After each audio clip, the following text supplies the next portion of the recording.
নৈতিকতা, মূল্যবোধ ও সুশাসন। বিসিএসে নৈতিকতা, মূল্যবোধ ও সুশাসন থেকে 10 মার্কের প্রশ্ন করা হয়ে থাকে। আর এই 10 মার্ক, এই প্রশ্নগুলি এমনই কনফিউশনমূলক যে মনে হয় এইটা না এইটা হবে, এইটা না এইটা হবে। এজন্য দর্পণ স্কুল নৈতিকতা, মূল্যবোধ ও সুশাসন পর্ব থেকে এমন কিছু প্রশ্ন আপনাদের সামনে তুলে ধরব যেগুলো জানলে অনেকখানি সহজ হয়ে যাবে আপনার নৈতিকতা, মূল্যবোধ ও সুশাসন অধ্যায়টি। তো কথা না বাড়িয়ে চলুন একটি লাইক দিয়ে ভিডিওটি শুরু করি।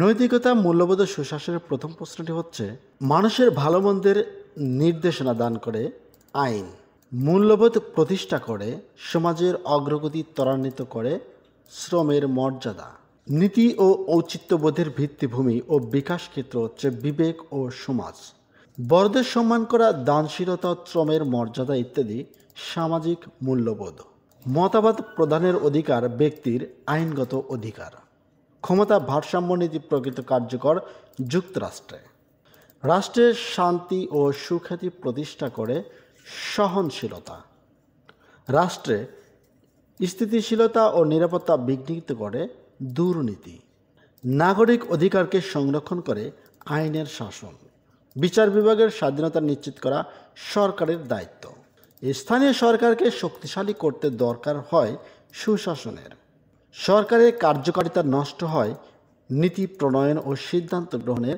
দক্ষতার অভাবে, পরিবর্তন প্রতিরোধের মানসিকতা প্রকটভাবে পরিলক্ষিত হয় আমলাদের মধ্যে এবং নাগরিক কর্তব্য পালনের শিক্ষা দিয়ে সুশাসনকে ত্বরান্বিত করে সুশাসন, সামাজিক ন্যায় বিচার ও শৃঙ্খলাবোধের উন্মেষ ঘটায় মূল্যবোধ, শাসন ব্যবস্থায় ইলেকট্রনিক্স গভর্নমেন্টসের ধারণা বাস্তবায়নের মাধ্যমে সুশাসনের যে উপাদানসমূহ বাস্তবায়িত করা হয় সেগুলো হলো স্বচ্ছতা ও জবাবদিহিতা, মতামত প্রদানের অধিকার ব্যক্তির আইনগত অধিকার, মূল্যবোধ সংরক্ষিত হয় নাগরিকের অংশগ্রহণের দ্বারা এবং মানুষের বাহ্যিক ও অভ্যন্তরীণ আচরণকে নিয়ন্ত্রণ করে মূল্যবোধ, সামাজিক মূল্যবোধ হলো সমাজ জীবনের বাঞ্ছিত ও অবাঞ্ছিত বিষয়ে সমাজবাসীদের সমবেত ঐক্য।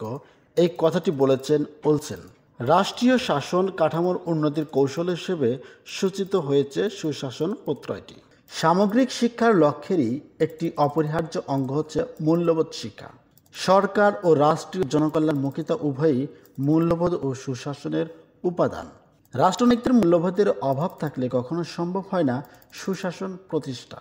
সুশাসন সকলের অংশগ্রহণের মাধ্যমে অর্থপূর্ণ রাজনৈতিক পরিবেশ প্রতিষ্ঠা করে।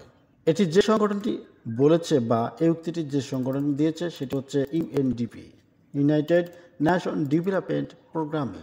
নৈতিকতা ও মূল্যবোধের যথার্থ বিকাশ ঘটায় সুশাসন। আমলাতান্ত্রিক মূল্যবোধের চর্চা ছাড়া আশা করা যায় না সুশাসন। গ্রহণ ও শ্রদ্ধার শিক্ষা হলো আত্মসংযম। নাগরিকের অধিকারকে সংরক্ষণ করে না রাজনৈতিক দল। সুশাসনের মানদণ্ড জনগণের সম্মতি ও সন্তুষ্টি। রাজনৈতিক অস্থিরতা সৃষ্টির মুখ্য কারণ হচ্ছে অবনমিত রাজনৈতিক সংস্কৃতি। বিবাহ সম্পর্কিত এজ অব কন্টেন্ট আইন পাশ হয় ব্রিটিশ আমলে। সামাজিক ও ধর্মীয় আদর্শ, মূল্যবোধ ও নৈতিকতার পরিপন্থী হল অপসংস্কৃতি। নির্বাচন কমিশনের জবাবদিহিতা নিশ্চিত করতে হবে নিরপেক্ষ নির্বাচনের জন্য। দুর্নীতি বৃদ্ধির পশ্চাতে অনেকাংশে দায়ী থাকে দুর্বল নেতৃত্ব। উত্তম শাসনতন্ত্র বা শাসন ব্যবস্থা হল গণতন্ত্র। জাতীয় শিশু শ্রম নিরসন নীতি প্রণয়ন করা হয়েছে 2010 সালে।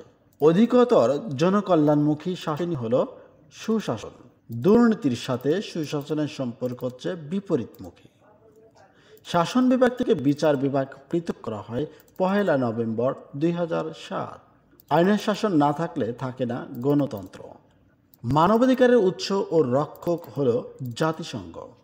সভ্য সমাজের মানদণ্ড হল আইনের শাসন। ধর্মীয় গোলামির ফলে সমাজের সৃষ্টি হয় বিশৃঙ্খলা। আইনের শাসনের মৌলিক শর্ত 3টি। নাগরিক অধিকারকে সংরক্ষণ করে আইনের শাসন। নাগরিকের মর্যাদা বৃদ্ধি করে গণতান্ত্রিক মূল্যবোধ। সাংস্কৃতিক মূল্যবোধের উৎস সামাজিক প্রথা। প্রিয় শিক্ষার্থী বন্ধুরা, এই ছিল আজকের মতো নৈতিকতা, মূল্যবোধ ও সুশাসন থেকে গুরুত্বপূর্ণ প্রশ্নের আলোকে একটি ভিডিও। আশা করি ভিডিওটি আপনাদের ভালো লাগছে, আর ভালো লেগে থাকলে অবশ্যই লাইক ও কমেন্ট করতে ভুলেন না, এবং পরবর্তী গুরুত্বপূর্ণ ভিডিওটি দেখার অগ্রিম আমন্ত্রণবাদ জানিয়ে আপনার সুস্বাস্থ্য মঙ্গল কামনা করে আজকের মতো এখানে বিদায় নিচ্ছি। খোদা হাফেজ।